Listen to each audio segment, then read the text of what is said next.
Noong 2016, ang tungkulin ko sa iglesia ay bilang isang diakonong tagadilig.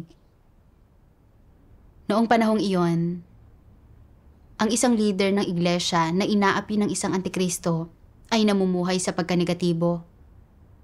Nawala sa kanya ang gawain ng banal na espiritu at tinanggal siya. Binigyan ako ng aking superior ng mga tagubilin. Sinasabing ang antikristo sa iglesia ay hindi pa ganap na nalantad. At ang iba ay wala pa ring pagkakilala. Kaya't umaasa siyang makikipagtulungan ako kay Sister Yang Yue at naaakuin ko ang iba't ibang gawain sa iglesia. Nang maglaon, dahil hindi gaanong mabuti ang kalusugan ko at wala akong lakas o sigla, babaguhin na dapat ng iglesia ang aking tungkulin. Ngunit bago maisakatuparan ang paglipat, may nangyari. Noong panahong iyon, itinakda ng nakatataas na leader na makipagpulong ako kasama ang ilang sister. Gaya ng dati, dumating ako sa bahay ng host sa tamang oras. Pero sa gulat ko, kay tagal ko nang naghintay ay wala namang dumating. Kaya pumunta ako sa bahay ni Yang Yue para hanapin siya. Katok ako ng katok pero walang sumasagot. Medyo nabalisa ako. Natakot ako na baka naaresto na siya. Sa hindi inaasahan, makalipas ang 2 araw, sinabi sa akin ni Chen Wei na inaresto ng mga pulis noong araw na iyon si Yang Yue at ang 2 nakatataas na leader. At hinalughog ng mga pulis ang buong bahay niya. Nang marinig ko ang masamang balitang ito, kahit alam kong nahaharap ako sa pagsubok at pagpipino mula sa Diyos, kinabahan pa rin talaga ako. Naisip ko kung paanong pumunta ako sa bahay ni Yang Yue noong araw na iyon at kumatok sa kanyang pintuan. Sa kabutihang palad, may proteksyon ako ng Diyos at hindi ko nasalubong ang mga pulis. Kung hindi, baka hindi ako nakaligtas mula sa kanila. Kamuntik na iyon. Kalaunan, narinig kong pinag-uusapan ng mga tao sa buong bayan ang tungkol sa pag-arestong iyon. Kaya nalaman ko na isa itong pambansang operasyon. Sa lungsod namin, maraming pinakilos na armadong pulis at sinuyod nila ang buong lungsod. Walang habas na inaaresto ang mga hinirang ng Diyos. May mga banner sa bawat kalye at eskinita at lahat ng uri ng negatibong propaganda sa mga pader. Nataranta ang buong lungsod. Naisip ko kung paanong naaresto ang maraming kapatid na may mga tungkulin at na ang lahat ng sangkot na kabahayan ay maaaring i-raid at maaaring kumpiskahin ng malaking pulang dragon ang mga ari-arian ng iglesia sa anumang oras. Kaya kinailangan kong magmadali at ilipat ang mga gamit ng iglesia at ang mga sangkot na kapatid sa isang ligtas na lugar. Ngunit patuloy pa ring naghahanap at nagmamanman ang mga pulis. Ano ang maaari kong gawin? Labis akong nangamba. Nang makauwi ako, itinuro ng aking anak na babae ang kanyang phone at sinabing, "Nay, mag-ingat ka at huwag ka munang lumabas ng ilang araw." Pinadalhan ako ng video ng isa sa mga kliyente ko sa pampublikong seguridad. Sinasabing na aresto na nila ang mahigit 70 mananampalataya at patuloy pa rin silang naghahanap. Mas lalo akong natakot nang marinig ito at talagang kinabahan ako. Iniisip ko kung paanong palagi kaming magkasama sa trabaho ni Yang Yue. Madalas din akong pumupunta sa bahay niya at ngayong naaresto siya, napaisip ako kung mahahanap ako ng mga pulis sa pamamagitan ng surveillance. Kung natuklasan na nila ang tungkol sa akin, hindi ba't manganganib ako kung lalabas ako para gawin ang aking tungkulin? Nagkasakit na ako dahil sa aking trabaho at talagang mahina ako. Kung maaaresto nga ako, hindi ko alam kung gaano karaming pambubugbog ang kakayanin ko. Kung susubukan ng mga pulis na pahirapan ako para paaminin at bugbugin ako hanggang mamatay, Mawawalan ba ako ng pagkakataong maligtas? Palagi kong naaalala ang mga video ng mga kapatid na pinahihirapan at mas lalo akong hindi mapalagay habang naiisip ito. Labis akong natakot, hindi makakilos, at walang lakas sa buong katawan. Hindi ako mapakali. Naisip ko na dapat akong tumakas agad mula sa panganib, magtago, at magpatuloy mula roon. Pero pagkatapos ay naisip ko ang sitwasyon ng iglesia at ang lahat ng gawain ng pag-aayos na dapat magawa. At na dahil naaresto si Yang Yue, kailangan kong akuin ang gawain ng iglesia. Kailangan kong sabihin sa mga nanganganib na magtago at kailangan kong ilipat kaagad ang mga aklat ng mga salita ng Diyos. Isa iyong malaking responsibilidad. Kung hindi ko gagawin ng maayos ang trabahong ito, lalong mapipinsala ang gawain ng sambahayan ng Diyos. Makakaraos ako kung ang sarili kong ari-arian ang mawawala. Pero kung ang mga aklat ng mga salita ng Diyos ang matatangay, magdudulot iyon ng mga kawalan sa buhay ng mga hinirang ng Diyos na hindi masusukat ng pera. Kung magtatago ako sa gayon kakritikal na oras, matatawag pa rin ba akong mananampalataya? Ako ay talagang magiging walang pagkatao. Nasaan ang pagpapahalaga ko sa responsibilidad? Pero, hindi ko magagawa ng maayos ang mga trabahong ito ng mag-isa. Posibleng minamanmanan na ako ng mga pulis. Kung talagang maaresto ako, hindi ba't magiging mas kaunti ang taong makakagawa ng mga tungkulin? Tapos, biglang sumagi sa isip ko na masigasig sa kanilang paghahangad ang dalawang sister na sina Chen Wei at Jiang Min. At kaya nilang humawak ng responsibilidad. At na dapat kong ipaasikaso sa kanila ang mga naiwang pinsala. At maaari akong magtrabaho ng hindi nakalantad. Alam nilang hindi mabuti ang kalusugan ko, kaya malamang na maiintindihan nila ako. Sa ganitong paraan, hindi maaantala ang gawain ng iglesia at malalayo ako sa panganib. Pagkatapos, may isang bagay na sinabi sa akin ang nakatataas na leader na paulit-ulit na sumusulpot sa isipan ko. Sinabihan niya ako na akuin ang gawain sa iglesia kasama si Yang Yue. Alam kong naaresto si Yang Yue, kaya dapat kong pasanin ang responsibilidad na iyon. Pero natakot ako sa panganib. Ginusto kong tumakas at magtago sa panahong ito ng kagipitan para protektahan ang sarili ko. Ginusto ko pang ipasa ang panganib at paghihirap na iyon sa ibang mga sister. Masyado akong naging makasarili. Tinatalikuran ko ang aking tungkulin na siyang paggawa ng kasamaan. Bigla kong naisip ang mga salita ng Diyos. Lubhang mahalaga kung paano mo itinuturing ang mga atas ng Diyos at isa itong napakaseryosong bagay. Kung hindi mo kayang kumpletuhin ang ipinagkatiwala ng Diyos sa mga tao, hindi ka angkop na mamuhay sa kanyang presensya at dapat kang parusahan. Agad akong namulat sa mga salita ng Diyos. Nakonsensya at nagsisi ako sa pag-iisip ng ganoon. Paano ko nagawang ipasa sa iba ang atas sa akin sa iglesia? Nakatanggap ako ng labis na panustos mula sa mga katotohanan ng Diyos. Kaya dapat ay pinagninilay-nilayan ko kung paano gagawin ng maayos ang aking tungkulin para masuklian ang Diyos. Habang nasa panganib ang iglesia, dapat kong protektahan ang mga kapatid at pangalagaan ang mga interes ng sambahayan ng Diyos. Ako ang taong namamahala, pero gusto kong yumukyok at magtago sa kritikal na oras na ito at ipasa ang panganib sa iba.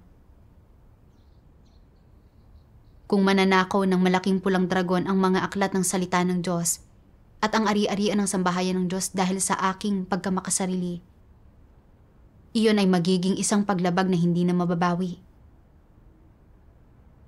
Kahit maging ligtas ako sa loob ng ilang panahon, sa mga mata ng Diyos, ako ay magiging isang duwag na namumuhay ng kahiyahiya. isang taksil na tumatakas mula sa labanan. Magiging karapat-dapat ba akong mamuhay sa harap ng Diyos kung gayon? Kung tatalikuran ko ang aking tungkulin, hindi ba't pagtataksil iyon sa Diyos?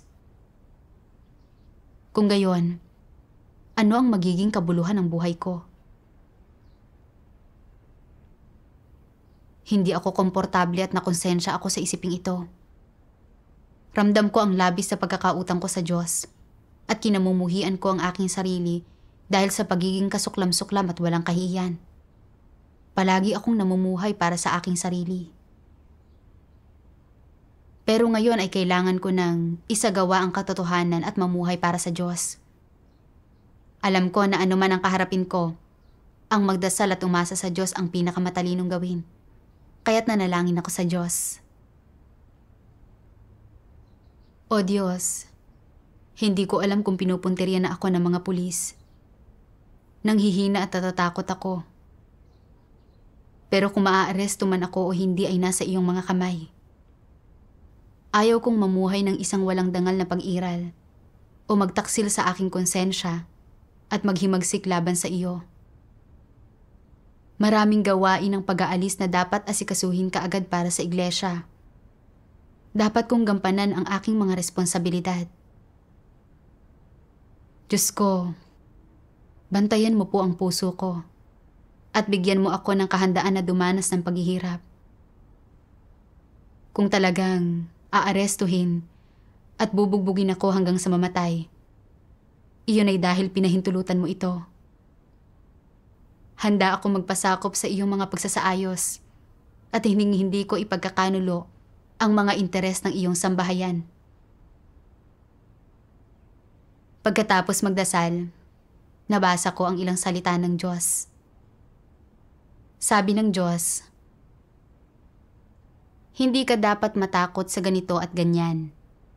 Gaano man karaming hirap at panganib ang maaari mong harapin, kaya mong manatiling hindi natitinag sa aking harapan, hindi nahahadlangan ng anumang balakid, upang ang aking kalooban ay maisagawa ng walang sagabal. Ito ang iyong tungkulin. Kailangan mong tiisin ang lahat. Para sa akin, kailangan mong maging handang bitawan ang lahat ng pag-aari mo at gawin ang lahat ng iyong magagawa upang sumunod sa akin at maging handang gugulin ang lahat ng mayroon ka. Ngayon ang panahon na susubukin kita. Ihahandog mo ba ang iyong katapatan sa akin? Makasusunod ka ba sa akin hanggang sa dulo ng daan ng may katapatan? Huwag matakot. Sa suporta ko, sino ang makakahadlang sa daan? Tandaan ito, huwag kalimutan. Ang lahat ng nagaganap ay sa pamamagitan ng aking mabuting hangarin. At ang lahat ay nasa ilalim ng aking pagmamasid. Masusunod mo ba ang aking salita sa lahat ng sinasabi at ginagawa mo? Kapag ang mga pagsubok ng apoy ay sumapit sa iyo, luluhod ka ba at tatawag? O yuyukod ka ba at hindi nakakayaning sumulong? Nang mabasa ko na sinasabi ng Diyos na, tandaan ito, huwag kalimutan. Talagang naantig ako. Katulad lang iyon ang mga magulang na nagsasabi sa kanilang anak na, huwag kang matakot, nandito ako. Bigla akong nagkaroon ng pananalig at lakas, at naramdaman kong may suporta ako. Naramdaman ko na ayaw ng Diyos na mamuhay ako sa palagiang pagkabalisa at pagkatakot. Hindi ako dapat matakot na hindi magawa ng maayos ang aking tungkulin, o matakot na maaresto ng malaking pulang dragon. At lalong hindi ko dapat kalimutan na palagi nating kasama ang Diyos. Gaano man katuso at kasama ang malaking pulang dragon, hindi nila mapipigilan ang gustong isakatuparan ng Diyos. Kahit na minamanmanan ng mga pulis ang mga mananampalataya araw-araw, hindi nila masisira ang gawain ng iglesia. Dahil ang lahat ng bagay ay pinamumunuan at pinangangasiwaan ng Diyos. Dapat akong magkaroon ng pananalig, ibigay ang sarili ko sa Diyos, at tapusin ang gawain ng pag-aalis sa lalong madaling panahon. Ang kakilakilabot na sitwasyong ito ay pagsubok ng Diyos sa aking pananalig at pagsisiyasat niya sa aking tunay na tayog upang makita kung kaya kong itaya ang aking buhay para maging tapat sa aking tungkulin, protektahan ang mga kapatid at pangalagaan ang gawain ng iglesia. Sa isiping iyon, isa lang ang nasa isip ko. Kahit ano ang mangyari, kailangan kong mag-isip ng paraan upang malampasan ang mga paghihirap na nasa harapan ko. Bawasan ang aming mga disbentahe at gawin ng maayos ang aking tungkulin. Kung hindi ay hindi ako mapapayapa. Noong handa na akong magpasakop at dumana sa sitwasyong iyon, nagulat ako nang hindi inaasahang dumating sina Chenwei at Jiang Min sa bahay ng aking host para pag-usapan ang pangangasiwa sa mga naiwang pinsala. Nang makita ko sila, talagang natuwa ako at nahiya. Kung iisipin kung paanong ginusto kong ilagay sila sa panganib, alam ko kung gaano akong naging kasuklam-suklam at makasarili. Ubod ng sama at kahiyahiya ang aking pag-iisip. Kahit na hindi ako nakipag-ugnayan sa kanila, sa kritikal na oras, nagmadali silang pumarito ng walang pag-aalinlangan para maiwasan ang anumang pinsala sa sambahayan ng Diyos. Labis akong naantig at walang tigil na nagpapasalamat sa Diyos. Nakikita ko na ang Diyos ang namumuno at nangangasiwa sa lahat, at hindi niya ako binigyan ng isang pasanin na napakahirap tiisin. Tapos, nagkaroon kami ng mabilisang talakayan. Hinati-hati ang mga responsibilidad at umalis na kaagad. Una, mag-isa akong pumunta sa isang kalapit na bahay kung saan nakadalo si Yang Yue ng mga pagtitipon para ipaalam sa host na kailangan niya maging alerto. Nagdarasal ako habang papunta roon. Ibinababa ng husto ang gamit kong payong. Mabilis akong nakarating doon at inabisuhan ko ang host na sister. Sa pangalawang tahanan, kinailangan naming ilipat ni Chenwei ang ilang aklat ng mga salita ng Diyos. Malayo iyon. At mayroong surveillance sa buong ruta namin. Nakikita ko ang mga sasakyan ng pulis na pumapalibot sa di kalayuan. Medyo natakot na naman ako. Naisip ko, hinihigpitan ng mga pulis ang kanilang paghahanap. Kung dadaan ako sa surveillance at makikilala ako, manganganib ako. Tapos makukumpiska ang mga aklat ng mga salita ng Diyos at madadami rin si Chenwei. Nakaangkas ako sa electric scooter ni Chenwei. Nakakapit sa damit niya. Pinagpapawisan ang mga palad ko. Bago kami nakarating sa pakay na bahay, kumakabog ang puso ko at nag-aalala ako na may mga pulis na naghihintay. Tinatawag ko ng tinatawag ang Diyos sa puso ko. At pagkatapos ay naisip ko ang isang bagay na sinabi ng Diyos. Ang pananampalataya ay parang isang trosong tulay. Yaong mga nakakapit ng mahigpit sa buhay ay mahihirapang tumawid dito. Ngunit yaong mga handang isakripisyo ang kanilang sarili ay makakatawid nang hindi nahuhulog at walang pangamba. Binigyan ako ng mga salita ng Diyos ng lakas ng loob na harapin ang malupit na kapaligirang ito. Sinabi ko sa sarili ko, kahit na kailangan ko pang itaya ang buhay ko, dapat kong protektahan ang mga aklat ng mga salita ng Diyos. Kailangan kong magkaroon ng pananalig at maniwala na pinamumunuan ng Diyos ang lahat. Gaano man kalupit ang malaking pulang dragon, kung walang pahintulot ng Diyos, wala itong magagawa sa amin. Pagkatapos, hindi na ako gaanong natakot at nangamba. Magkaisang puso kaming nanalangin ni Chenwei sa Diyos. At sa huli, nailipat namin ang mga aklat sa isang ligtas na lugar nang walang problema. Sa wakas ay naalis ang isang napakabigat na bagay sa puso ko. Kalaunan, nakatanggap ako ng liham mula sa isang nakatataas na leader. Sinasabing wala pa rin kasiguruhan ang mga bagay-bagay. at na nakahinto ang mga proyekto ng iglesia. Gusto niyang pangasiwaan ko ang mga bagay-bagay kasama sina Chen Wei at Jiang Min. Napagtanto ko na hindi pa napaalis ang mga antikristo at masamang tao at nanggagambala pa rin ang mga ito.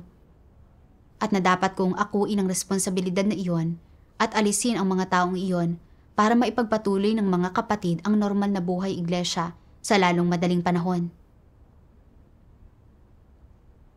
Ngunit, hindi man lang bumuti ang sitwasyon. Kada ilang araw ay may masamang balita tungkol sa mga kapatid na naaaresto at sa kanilang mga tahanan na nire-raid. Pagkatapos ay nalaman ko na ginagamit ng malaking pulang dragon ang lahat ng uri ng napakasamang taktika para lindangin ang mga naaresto at lansiin ang mga ito para ipagkanulo nila ang isa't isa. Kapag hindi nila ginagawa iyon, pinapahirapan sila para mapagsalita sila.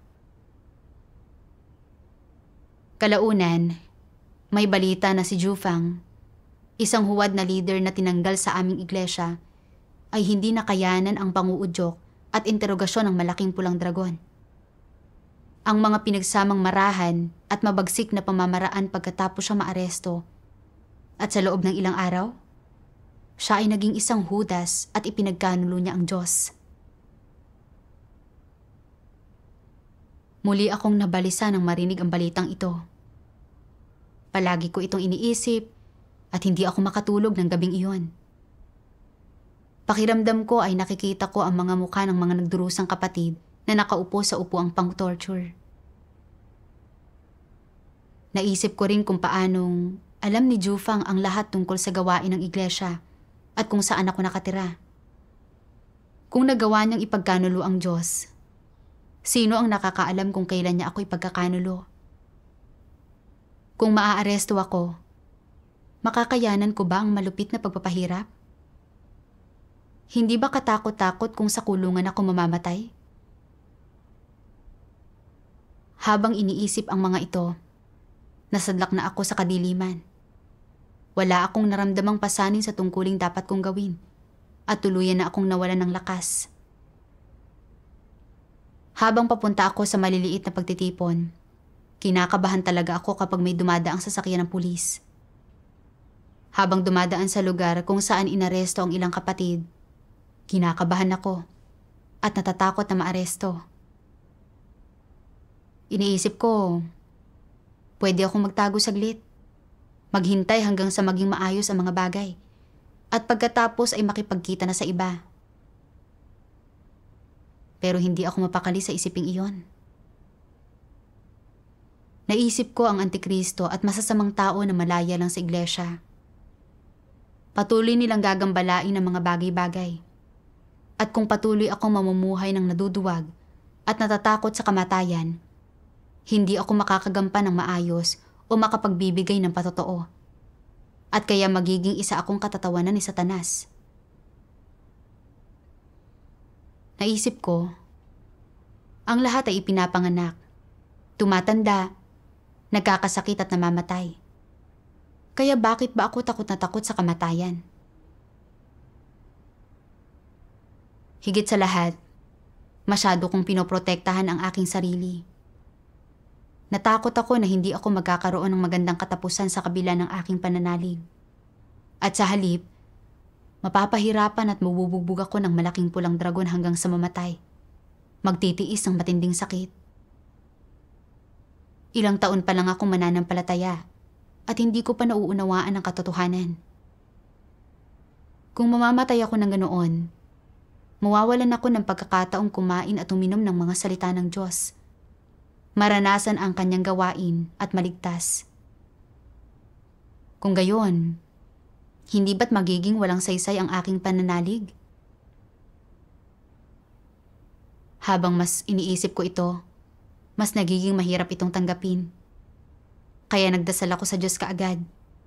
Humihiling sa Kanya na liwanagan at gabayan ako para maunawaan ko ang katotohanan at magkamit ng wastong pagkaunawa sa ganitong uri ng bagay. Kalaunan, nakita ko ang siping ito ng mga salita ng Diyos. May plano ang Diyos para sa kanyang bawat tagasunod. Ang bawat isa sa kanila ay may kapaligiran na iniaayos ng Diyos para sa tao para isagawa ang kanyang tungkulin at mayroon biyaya at pabor ng Diyos na dapat tamasahin ng tao sa kanya. Mayroon din siyang mga espesyal na sitwasyon na binalangkas ng Diyos para sa tao at maraming pagdurusang kailangan nilang maranasan. Hindi ito isang madaling paglalakbay na gaya ng iniisip ng tao. Paano namatay ang mga disipulo ng Panginoong Hesus? Sa mga disipulo, may mga pinukol ng bato, ipinakaladkad sa kabayo, ipinakong patiwarik, pinaghiwa-hiwalay ng 5 kabayo ang katawan. Sinapit nila ang lahat ng uri ng kamatayan. Ano ang dahilan ng kanilang kamatayan? Naaayon ba sa batas ang pagpatay sa kanila dahil sa kanilang mga krimen? Hindi.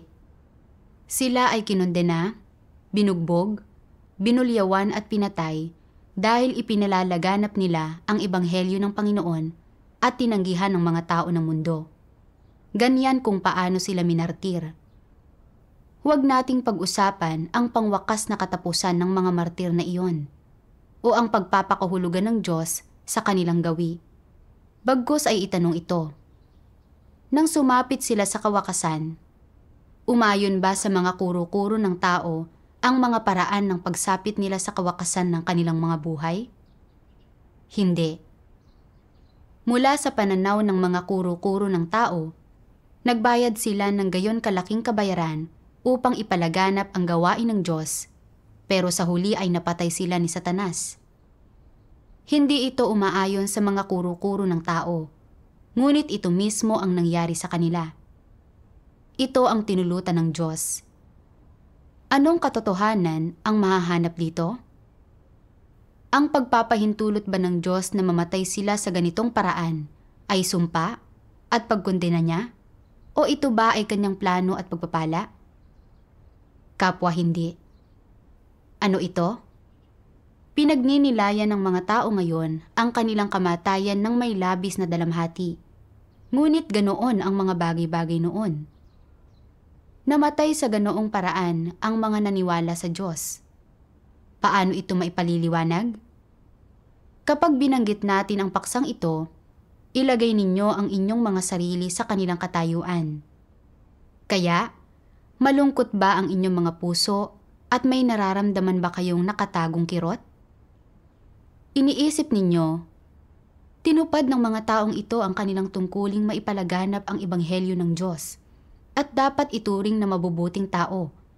Kaya't paano sila umabot sa gayong wakas at sa gayong kahihinatnan? Ang totoo, ganito namatay ang kanilang mga katawan at sumakabilang buhay. Ito ang paraan nila ng paglisan sa mundo ng tao, ngunit hindi nangangahulugan iyon na ganoon rin ang kanilang kinahinatnan. Ano man ang paraan ng kanilang kamatayan at paglisan, o kung paano man ito naganap, hindi ito ang paraan ng Diyos sa pagtukoy sa pangwakas na mga kahihinatnan ng mga buhay na iyon ng mga nilikhang iyon. Ito ay isang bagay na dapat mong malinaw na makita. Sa kabaligtaran, ginamit nila mismo ang mga kaparaan ng iyon upang kondenahin ang mundong ito at upang magpatotoo sa mga gawa ng Diyos. Ginamit ng mga nilikhang ito ang kanilang napakahalagang buhay.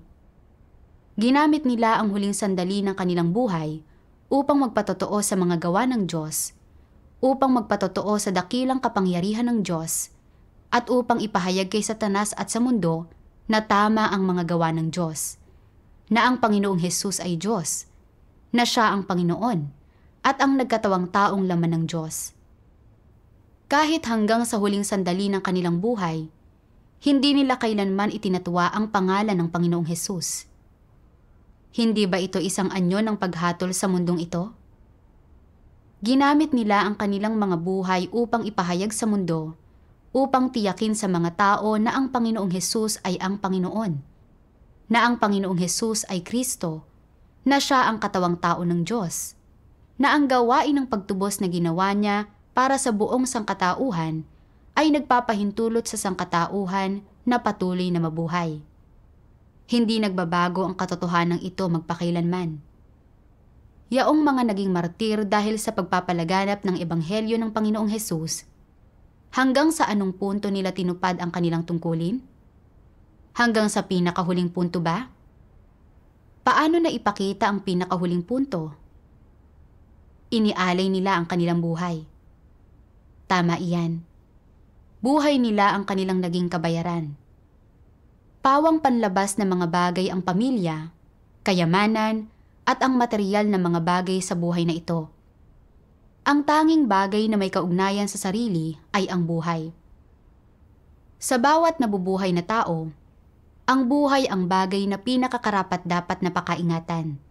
Ang pinakamahalagang bagay at, sa katunayan, nagawa ng mga taong ito na ialay ang pinakamahalagang pagmamay-ari nila, ang buhay, bilang patunay at patotoo sa pagmamahal ng Diyos sa sangkatauhan. Hanggang sa araw na sila ay mamatay, hindi nila itinatwa ang pangalan ng Diyos, at hindi rin nila itinatwa ang gawain ng Diyos, at ginamit nila ang kanilang mga huling sandali ng buhay upang magpatotoo sa pag-iral ng katunayang ito.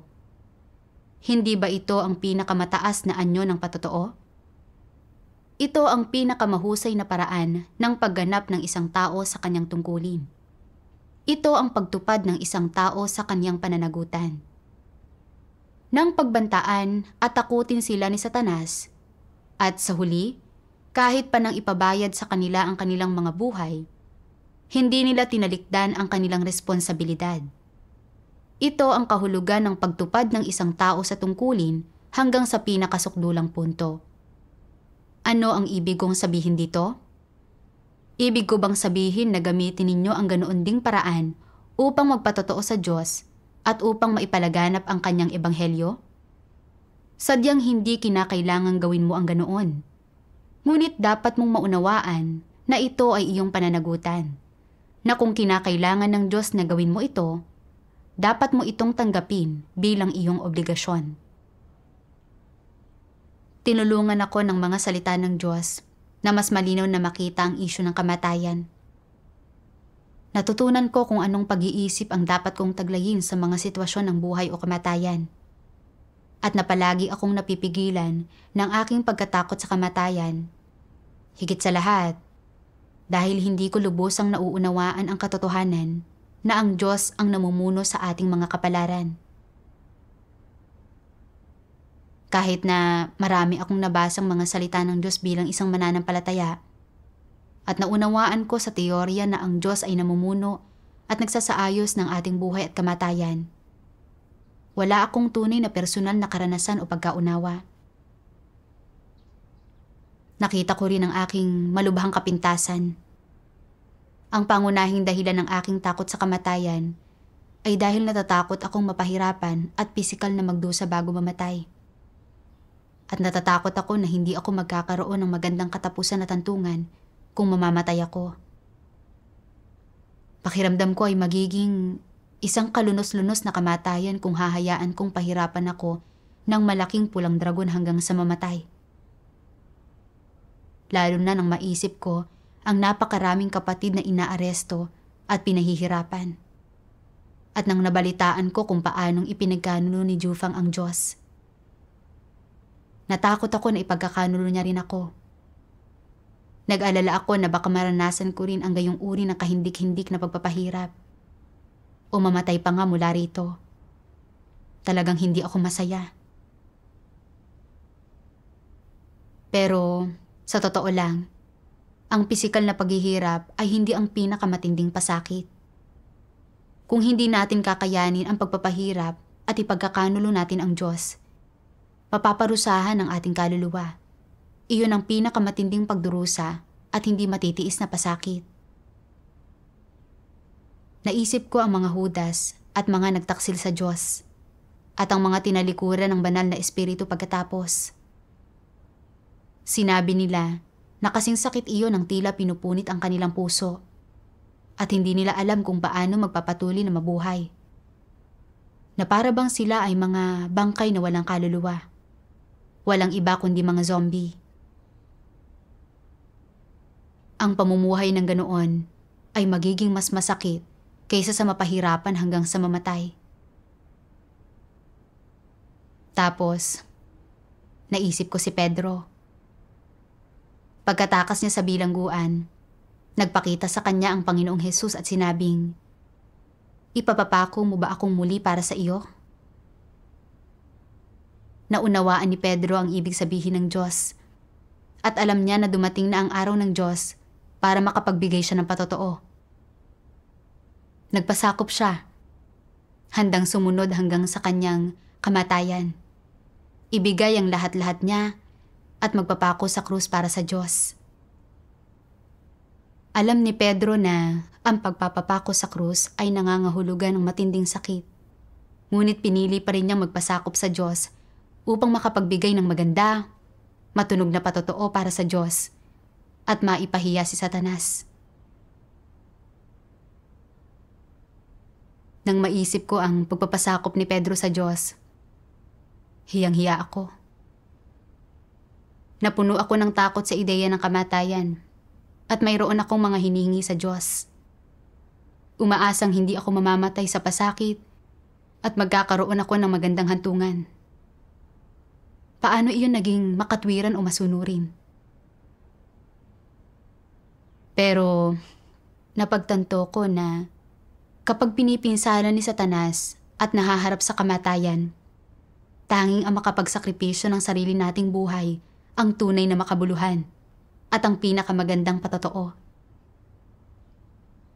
Kung pipiliin kong protektahan ang aking sarili at mamumuhay ng walang dignidad, bagamat maaaring patuloy na mabuhay ang aking katawan at hindi magdurusa sa sakit, para sa Diyos, ito ay pagkakanulo sa Kanya at hindi pagpapatotoo. Sa mga mata ng Diyos, ang aking kaluluwa ay patay na at parurusahan niya ako sa huli. Iyon lamang ang tunay na kamatayan. Kung kaya kong isakripisyo ang buhay ko, protektahan ang gawain ng iglesia, gawin ng maayos ang aking tungkulin, manindigan sa aking patotoo para sa Diyos, at ipahiya si Satanas. Kahit na bugbugin ako hanggang sa mamatay, nasa mga kamay pa rin ng Diyos ang aking kaluluwa at patuloy itong mabubuhay. Sa puntong iyon, napagtanto ko na masyado akong mapanghimagsik at hindi ako handang magpasakop sa pamumuno at mga pangangasiwa ng Diyos. At hindi ako nakatuon sa pagsasakripisyo ng aking buhay para makapagpatotoo sa Diyos. Pinahintulutan ako ng Diyos na maranasan ang paghihirap at pang-aapi na ito. Umaasang matututunan ko at masasangkapan ang aking sarili ng katotohanan. At na malalaman kong ang mga nilikha ay dapat magpasakop sa Diyos. At na kung balang araw ay kakailanganin ako ng Diyos na magbigay ng ganoong uri ng patotoo, kailangan kong magpasakop ng walang kondisyon. Maging katulad ni Pedro at maging determinadong palugurin ang Diyos. Bagamat wala pa akong gaanong pagkaunawa sa Diyos, naniniwala ako na matuwid ang lahat ng ginagawa ng Diyos. Hahayaan man niyang mabuhay o mamatay ang isang tao, nakapaloob dito ang kanyang mabuting kalooban at ang kanyang pamumuno. Sa sandaling naunawaan ko ang mga bagay na ito, hindi na ako gaanong napipigilan ng ideya ng kamatayan. Gaano man katindi ang panguusig ng malaking pulang dragon, at kung maaresto man ako, handa akong ilagay ang aking sarili sa mga kamay ng Diyos at tuparin ang aking tungkulin. Pagkatapos ay pumunta ako sa mga lugar ng pagpupulong para ibahagi ang mga salita ng Diyos sa mga kapatid, upang maunawaan ng lahat na ginagamit ng Diyos ang malaking pulang dragon para isakatuparan ang kanyang mga layon, para gawin tayong perpekto. Ginagamit ang mga pang-aaresto at panguusig nito upang malinaw nating makita ang masamang diwa nito. Magkaroon tayo ng pagkakilala rito at buong puso itong tanggihan. Habang ginagawa ring perpekto ang ating pananalig at pagmamahal sa pamamagitan ng mga pagsubok na ito. Habang walang habas ito sa pang-aaresto sa amin, Nagdudulot din ng kaguluhan at paggagambala sa iglesia ang Antikristo. Pero kailangan naming umasa lahat sa Diyos. Kumain at uminom pa rin ang kanyang mga salita at kilatisin ang Antikristo sa kapaligirang iyon upang magawa ang aming tungkulin at magpatotoo sa Diyos. Sa sandaling naunawaan nila ang kalooban ng Diyos, handa na silang lahat na humarap sa paghihirap na ito, sumunod sa buhay ng iglesia at gumawa ng kanilang tungkulin para ipahiya si Satanas. Pinagnilayan ko rin ang sarili ko pagkatapos niyon. Bakit lubos akong walang pananalig sa sitwasyong iyon? Palaging makasariling iniisip ang aking sarili. Ano ang tunay na dahilan? Sa aking paghahanap, nabasa ko ito sa mga salita ng Diyos. Ang mga Antikristo ay lubhang makasarili at masama. Wala silang tunay na pananampalataya sa Diyos, lalong wala silang debosyon sa Diyos. Kapag nahaharap sila sa issue, sarili lamang nila ang kanilang pinoprotektahan at iniingatan. Para sa kanila, wala nang mas mahalaga pa kaysa sa sarili nilang kaligtasan. Wala silang pakialam kung gaano kalaki ang pinsala na nagawa sa gawain ng iglesia. Basta't buhay pa rin sila at hindi pa naaaresto, iyon lang ang mahalaga. Labis na makasarili ang mga taong ito. Hindi man lang nila iniisip ang mga kapatid o ang gawain ng iglesia, sariling kaligtasan lamang nila ang kanilang iniisip. Sila ay mga Antikristo. Kaya kapag may gayong mga pangyayari sa mga tapat sa Diyos at may tunay na pananampalataya sa Diyos, paano nila hinaharap ito? Paanong naiiba sa ginagawa ng mga Antikristo ang kanilang ginagawa? Kapag nangyayari ang mga gayong bagay sa mga tapat sa Diyos, mag-iisip sila ng kahit anong paraan para mapangalagaan ang mga interes ng sambahayan ng Diyos, para maiwasan ang mga kawalan sa mga handog ng Diyos, at gagawa sila ng mga kinakailangang pagsasaayos para sa mga lider at manggagawa at sa mga kapatid upang mabawasan ang mga kawalan. Samantala, sinisiguro muna ng mga Antikristo na protektado ang kanilang sarili. Hindi nila alintana ang panganib sa gawain ng iglesia at sa mga hinirang ng Diyos.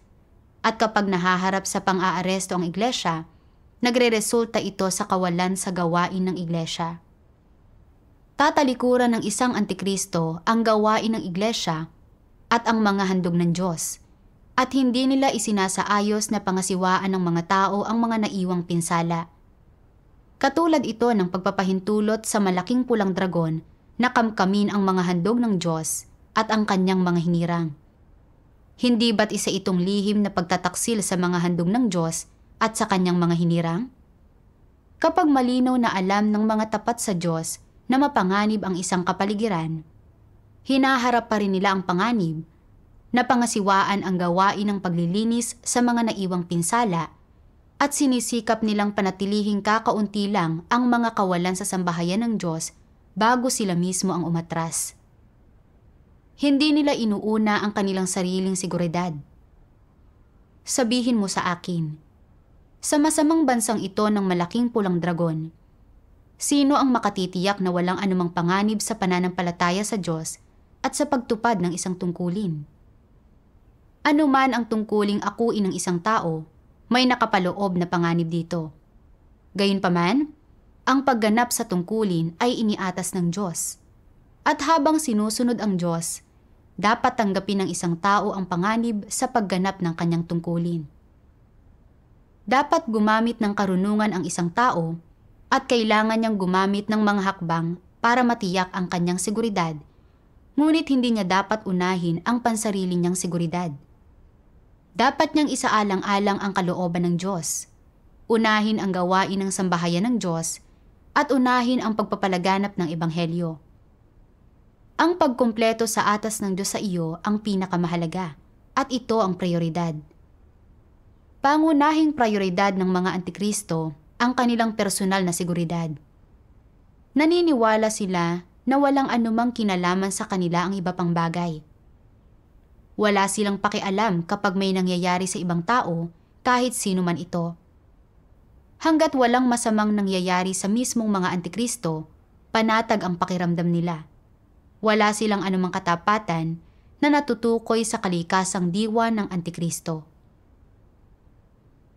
Tumagos sa puso ko ang mga salita ng Diyos. Inihahayag ng Diyos na ang likas na katangian ng mga antikristo ay napakasama, napakamakasarili, at napakakasuklam-suklam, at hindi sila tapat sa Diyos. Kapag nahaharap sa panganib, pinipili lang nilang protektahan ang kanilang sarili. Hindi alintana ang kaligtasan ng mga kapatid. Iniisip lamang nila ang mga interes ng kanilang laman at sariling kaligtasan.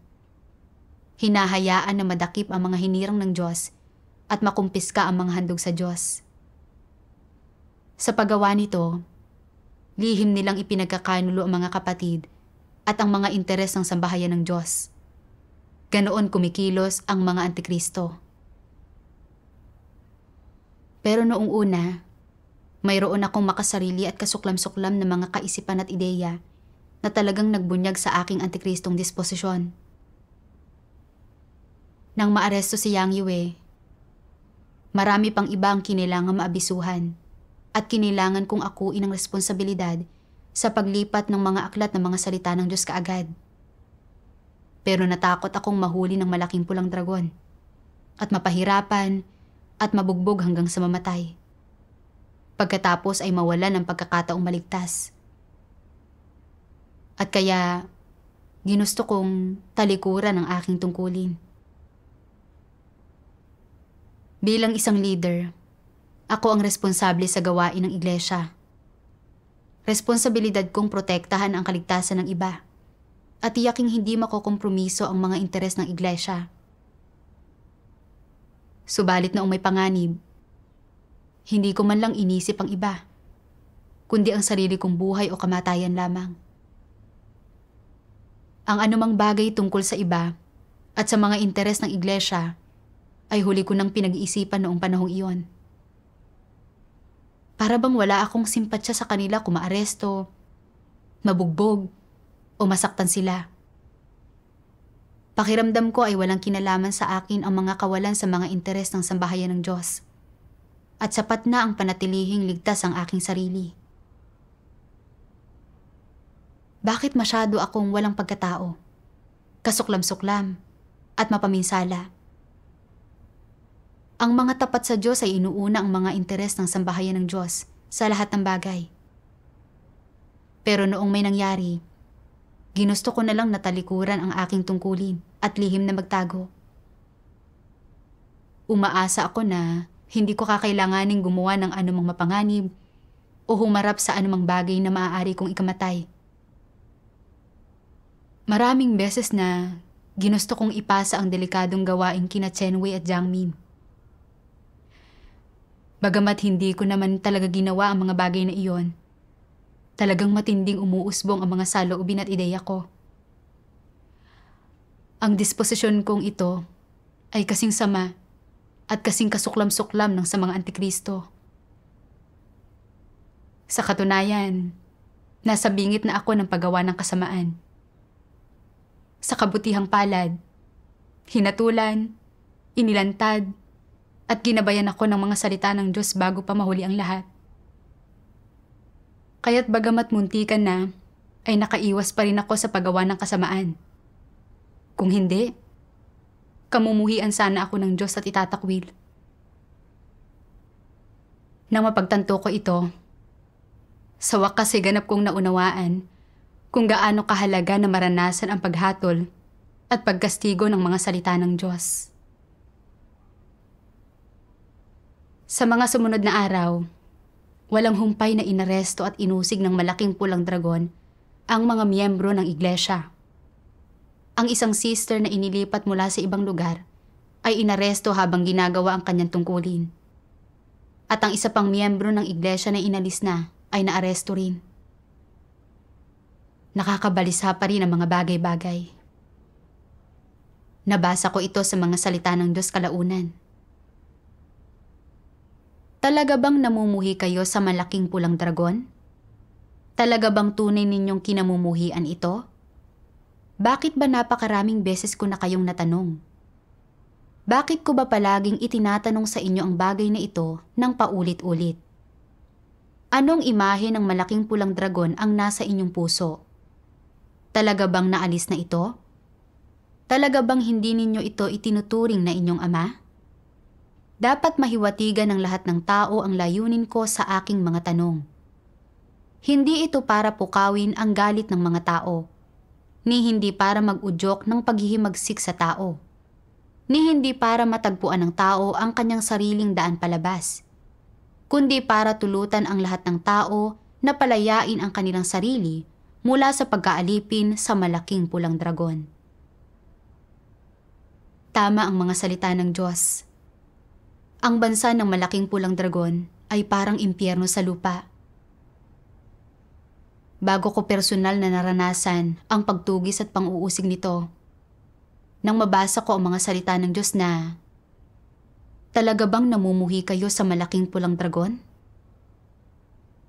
Bagamat sinabi kong, oo, hindi ko talaga ito kinasusuklaman sa aking puso. Nang nakita ng sarili kong mga mata ang pang-uusig ng CCP sa mga mananampalataya at ang malulupit nitong pamamaraan, ang pang-aaresto sa mabubuti, regular na mananampalataya ng walang dahilan, malupit silang pinahihirapan at binubugbog pa ang ilan hanggang sa mamatay, ay saka ko lamang kinamuhian ito mula sa pinakakaibuturan ng aking puso. Dahil sa pang-aapi at kalupitan ng malaking pulang dragon, tunay kong nakita ang malupit at masamang diwa ni Satanas. Personal ko ring naranasan ang pamumuno at awtoridad ng Diyos at nagkamit ako ng pananalig sa Diyos. Anumang uri ng mga sitwasyon ang kakaharapin ko pagkatapos, handa akong gawin ang aking makakaya para tuparin ang aking tungkulin. At hindi na maging isang taong makasarili, kasuklam-suklam, at naglilingkod lamang sa sarili. Sa halip, sasandal ako sa Diyos. Susundin ang kanyang kalooban, uunahin ang mga interes ng sambahayan ng Diyos, at gagawin ng maayos ang aking tungkulin. Pagkatapos niyon, nakipagbahagi na ako sa mga sister na nakatrabaho ko na gaano man kakilakilabot ang sitwasyon. Ang paglalantad sa Antikristo at masasamang tao ay hindi pwedeng ipagpaliban. Nagawa namin ang lahat ayon sa mga prinsipyo pagkatapos ng aming pagbabahaginan. Sa pamamagitan ng patnubay ng mga salita ng Diyos, hindi na ako gaanong natatakot na maaresto at kaya kong gawin ang aking tungkulin ng normal.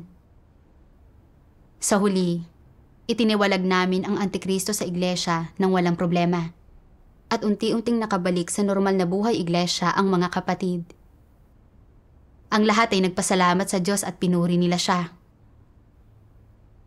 Sa pagkakataong ito, habang nahaharap sa pang-aaresto at pang-uusig ng malaking pulang dragon, hindi ako sumuko at hindi ko tinalikuran ang aking tungkulin. Iyon ay ganap na resulta ng patnubay ng mga salita ng Diyos. Sa makapangyarihang Diyos, ang lahat ng kaluwalhatian.